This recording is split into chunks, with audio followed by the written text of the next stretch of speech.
বেলা 12টা বাজতে যায়, তবুও কিন্তু দেখো আকাশের কি অবস্থা। আকাশে একটুও রোদ বার করেনি, কিন্তু আমার তো সোনাইয়ের জামা কাপড়গুলো কাচতেই হবে।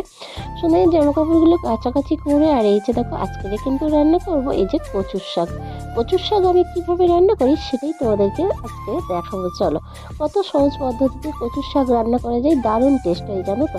কচুটাকে আমি ধুয়ে বেঁচে এইভাবে কেটে একটু সিদ্ধ করে নিলাম, দেখো কি সুন্দর সিদ্ধ হয়ে গিয়েছে। তারপর কড়াইতে দিয়ে দিলাম কালো জিরে আর শুকনো লঙ্কা, পেঁয়াজ আর কাঁচা লঙ্কা দিয়ে আমি এগুলোকে একটু ভালো করে নাড়াচাড়া করে নেব।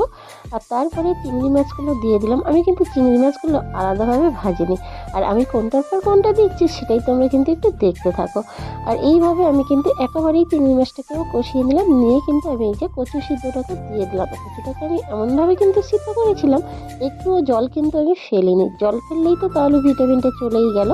তো এই যে দেখো রেডি হয়ে গিয়েছে আমার কচুর শাক। আর এই কচুর শাক এইভাবে তোমরা যদি একবার বানিয়ে খাও বন্ধুরা, দারুণ টেস্ট হবে জানো তো। আর এই যে দেখো একদম অসাধারণ খেতে হয়েছে, একবার হলেও বাড়িতে বানিয়ে দেখো। আর ভালো লাগলে চ্যানেলটাকে সাবস্ক্রাইব করে দিও আর শেয়ার করে দিও। টাটা।